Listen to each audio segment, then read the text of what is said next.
மின் விநியோகம் முழுமையாக துண்டிக்கப்படும் விடுக்கப்பட்டுள்ள கடுமையான எச்சரிக்கை. அவசரமாக கொழும்பிற்கு அழைக்கப்பட்டுள்ள மொட்டு கட்சி உறுப்பினர்கள்.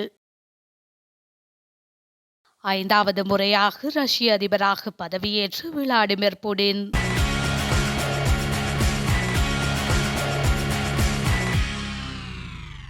யாழ்ப்பாணம் தெல்லிப்பளை பகுதியில் உயிரிழந்த பெண் தொடர்பில் அவருடைய மகன் வழங்கிய வாக்குமூலம் பெரும் அதிர்ச்சியை ஏற்படுத்தியுள்ளது. அம்மாவின் கழுத்தை நானே நெரித்து கொலை செய்தேன் என 16 வயது சிறுவன் போலீஸ் விசாரணைகளில் தெரிவித்துள்ளதாக போலீசார் தெரிவித்துள்ளனர். யாழ்ப்பாணம் தெல்லிப்பளை பகுதியில் கடந்த வெள்ளிக்கிழமை வீடொன்றிலிருந்து சந்தேகத்திற்கு இடமான முறையில் உயிரிழந்த பெண்ணின் சடலம் மீட்கப்பட்டது. தெல்லிப்பளை பகுதியைச் சேர்ந்த கெனடிக் ஜஸ்மின் என்ற 37 வயதான பெண்ணே சடலமாக மீட்கப்பட்டுள்ளார். அவர் தனது 2 பிள்ளைகளுடன் வசித்து வந்த நிலையில் அவரது கணவன் வெளிநாட்டில் வசித்து வருகின்றார். இந்த நிலையில் கடந்த வெள்ளிக்கிழமை வீட்டில் தாயும் மகனும் மட்டுமே இருந்துள்ளனர். மறுநாள் பெண் உயிரிழந்த நிலையில் சடலமாக காணப்பட்டுள்ளார். பெண்ணின் மகனான 16 வயதுடைய சிறுவன் வீட்டிலிருந்து காணாமல் போயிருந்ததுடன் வீட்டின் சுவர்களில் இரத்த கறைகளும் காணப்பட்டன. அது தொடர்பில் போலீசார் விசாரணைகளை முன்னெடுத்து வந்த போது காணாமல் போன 16 வயது சிறுவனை நேற்றைய தினம் போலீசார் கைது செய்திருந்தனர். கைது செய்யப்பட்ட சிறுவனிடம் முன்னெடுக்கப்பட்ட விசாரணையில் தானே தாயின் கழுத்தை காலால் நெரித்து கொலை செய்தேன் என வாக்குமூலம் அளித்துள்ளதாக போலீசார் தெரிவித்துள்ளனர். சிறுவனை போலீஸ் நிலையத்தில் தடுத்து வைத்து விசாரணைகளை முன்னெடுத்த பின்னர் மல்லாகம் நீதவான் நீதிமன்றில் சிறுவனை முற்படுத்தியதை அடுத்து அச்சுவேலியில் உள்ள சிறுவர் சீர்திருத்த பள்ளியில் சிறுவன் சேர்க்கப்பட்டுள்ளமை குறிப்பிடத்தக்கது. முன்னாள் அமைச்சர் ஏஎச்எம் பௌசியின் மகன் கொழும்பில் வைத்து அதிரடியாக கைது செய்யப்பட்டுள்ளார். முன்னாள் மாகாண சபை உறுப்பினர் நௌசர் பௌசி கொள்ளுப்பட்டி போலீசாரால் கைது செய்யப்பட்டுள்ளார். வீதியில் பயணித்த நபரை தாக்கிய சம்பவம் தொடர்பில் அவர் கைது செய்யப்பட்டுள்ளார். கொள்ளுப்பட்டி பாடசாலை மாவத்தை பகுதியில் இடம்பெற்ற விபத்தின் பின்னர் பாதிக்கப்பட்ட நபரை தாக்கியதாக அவர் மீது குற்றம் சுமத்தப்பட்டுள்ளது. சம்பவம் தொடர்பில் கொள்ளுப்பட்டி போலீசார் விசாரணைகளை முன்னெடுத்தனர். சந்தேக நபரான ஏஎச்எம் பௌசியின் மகனை கைது செய்து போலீசார் பிணையில் விடுவித்துள்ளனர். மின் விநியோகம் துண்டிக்கப்பட்டு 90 நாட்களுக்குள் நிலுவைக் கட்டணத்தை செலுத்தாவிடின் மின் விநியோகம் முழுமையாக துண்டிக்கப்பட்டு மின் பாவனைக்கான கணக்கம் ரத்து செய்யப்படும் என்று மின்சாரத்துறை மற்றும் வலுசக்தி அமைச்சர் கஞ்சன விஜயசேகர தெரிவித்துள்ளார். நாடாளுமன்றத்தில் இன்றைய தினம் இடம்பெற்ற அமர்வில் கலந்து கொண்டு கருத்து தெரிவிக்கும் போதே அவர் மேற்கண்டவாறு குறிப்பிட்டுள்ளார். தொடர்ந்தும் தெரிவிக்கையில் 2022 மே மாதம் 14ஆம் தேதிக்கு முன்னரான காலப்பகுதியில் 70 லட்சம் மின் பாவனையாளர்கள் மின் விநியோக கட்டமைப்பில் பாதிக்கப்பட்டிருந்தார்கள். பல மணித்தியாலங்கள் மின் விநியோக துண்டிப்பு நடைமுறைப்படுத்தப்பட்டிருந்தது. கட்டணம் செலுத்தாவிடின் மின் விநியோகம் துண்டிக்கப்படும். இது நான் அமைச்சரான பின்னர் எடுத்த தீர்மானம் அல்ல, காலமாகவே நடைமுறைப்படுத்தப்படுகின்றது. சிவப்பு எச்சரிக்கை கட்டண படிவம் வழங்கப்பட்டு கட்டணம் செலுத்துவதற்கு கால அவகாசம் வழங்கப்படும்.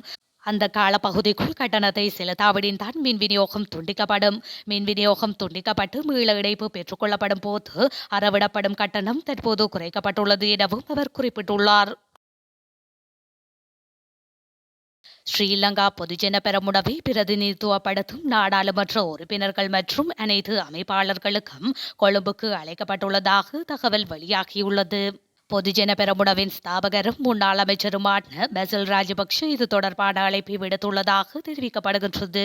இதன்படி ஸ்ரீலங்கா பொதுஜன பெரமுனவை பிரதிநிதித்துவப்படுத்தும் அனைத்து நாடாளுமன்ற உறுப்பினர்கள் மற்றும் அமைப்பாளர்கள் முற்பகல் 10:45 மணியளவில் நெலும் மாவட்டத்தில் உள்ள கட்சியின் தலைமையகத்திற்கு அழைக்கப்பட்டுள்ளதாக குறிப்பிடப்படுகின்றது. எதிர்வரும் அரசியல் நிலவரங்கள் தொடர்பில் கலந்துரையாடுவதே இந்த சந்திப்பின் நோக்கம் என தெரிவிக்கப்படுகின்றது. இதேவேளை அதிபர் ரணில் விக்ரமசிங்கவிற்கும் முன்னாள் அமைச்சர் பெசில் ராஜபக்ஷவுக்கும் இடையில் அண்மையில் இடம்பெற்ற கலந்துரையாடலின் போது எடுக்கப்பட்ட தீர்மானங்கள் தொடர்பிலும் இங்கு கலந்துரையாடப்பட உள்ளது. இதேவேளை 5 வருடங்களின் பின்னர் முன்னாள் அதிபர் சந்திரிகா பண்டாரநாயக்க குமாரதுங்க கலந்துரையாடலுக்காக ஸ்ரீலங்கா சுதந்திர கட்சியின் தலைமையகத்திற்கு வந்துள்ளார். ஸ்ரீலங்கா சுதந்திர கட்சியின் தலைமையகத்தில் நேற்று பிற்பகல் நடைபெற்ற இது தொடர்பான கலந்துரையாடலில் அமைச்சர் மஹிந்த அமரவீர, ராஜாங்க அமைச்சர் சுரேஷ் ராகவன், நாடாளுமன்ற உறுப்பினர் துமித திசாநாயக்க உள்ளிட்டோர் கலந்து கொண்டமையும் குறிப்பிடத்தக்கது. அரசியலமைப்பின் பிரகாரம் அதிபர் தேர்தலை தவிர வேறு எந்த தேர்தலும் இவரிடம் நடைபெறாது என்று ஆளும் கட்சியின் பிரதம அமைப்பாளரும் வீடமைப்பு மற்றும் நகர அபிவிருத்தி அமைச்சருமான பிரசன்ன ரணதுங்க தெரிவித்துள்ளார். இன்றைய நாடாளுமன்ற அமர்வில் கலந்து கொண்ட போது அவர் இதனை குறிப்பிட்டுள்ளார். அத்தோடு உள்ளூராட்சி சபை தேர்தலை நடாத்துமாறு அரசாங்கத்தை வற்புறுத்துவதன் மூலம் எதிர்க்கட்சிகள் அரசாங்கத்தின் அபிவிருத்தி செயற்பாடுகள் தொடர்பில் தவறான கருத்தை நாட்டுக்கு முன்வைப்பதாகவும் அமைச்சர் குற்றம் சாட்டியுள்ளார். இந்த நிலையில் நாடாளுமன்ற உறுப்பினர் தயாசிறி ஜெயசேகர எழுப்பிய கேள்விக்கு பதிலளிக்கும் விதமாகவே ஆளும் கட்சி பிரதம அமைப்பாளர் மேற்கண்டவாறு தெரிவித்துள்ளார். இலங்கை மத்திய வங்கியானது தொடர்ச்சியாக 2 வருடங்களாக பில்லியன் கணக்கான ரூபாய் நட்டத்தை பதிவு செய்த போதிலும் அதன் வரலாற்றில் மிகப்பெரிய வித்தியாசத்தில் தனது ஊழியர்களின் சம்பளத்தை அதிகரித்துள்ளதாக நாடாளுமன்ற உறுப்பினர் உதய கம்பன்பில தெரிவித்துள்ளார். இந்த விடயம் தொடர்பில் மேலும் தெரிவித்த அவர் 2023 இலங்கை மத்திய வங்கியின் நிகர இழப்பு 114 பில்லியன் ரூபாய்கள், 2022 நிகர இழப்பு 374 பில்லியன் ரூபாய்களாகும். இந்த நிலையில் ஒரு குறிப்பிட்ட நிறுவனம் தொடர்ச்சியாக நட்டத்தை சந்திக்கும் பட்சத்தில் அந்த நிறுவனத்தின் சலுகைகள், ஊக்குவிப்புகள் மற்றும் சம்பள உயர்வுகள் மட்டுப்படுத்தப்பட்டு இடைநிறுத்தப்படும் என்பதே வழமையான செயற்பாடாக இருக்கும். எவ்வாறாயினும் மத்திய வங்கி தனது ஊழியர்களுக்கு அது கூடிய சம்பள உயர்வை வழங்கி வருகின்றது. எனவே நாட்டை ஏமாற்றியதற்காக மத்திய வங்கியின் ஆளுநரும் அதன் நிர்வாக சபையும் உடனடியாக பதவி விலக வேண்டும். அரசாங்கம் மற்றும் வங்கிகளுக்கு கடன் வழங்கி வட்டியை வசூலிப்பதன் மூலம் மத்திய வங்கி லாபம் ஈட்டக்கூடிய ஒரு வழிமுறை உள்ளது. பணத்தை அச்சிடுவதற்கு மத்திய வங்கிக்கு மட்டுமே அதிகாரம் உள்ளதால் இது சாத்தியமாகின்றது என்று உதய கம்பன்பில குற்றம் சுமத்தியுள்ளார். இந்தியாவின் அதானி நிறுவனத்திற்கு 20 வருடங்களுக்கு மின்சாரத்தை கொள்வனவு செய்வதற்கான விலை மெனு கோரலை வழங்குவதற்கு மின்சக்தி மற்றும் வலுசக்தி அமைச்சர் கஞ்சன விஜயசேகர சமர்ப்பித்த யோசனைக்கு ஸ்ரீலங்கா அமைச்சரவை அங்கீகாரம் வழங்கியுள்ளது. இன்று இடம்பெற்ற அமைச்சரவை கூட்டத்தில் இது தொடர்பான அறிவிப்பு வெளியாகியுள்ளது.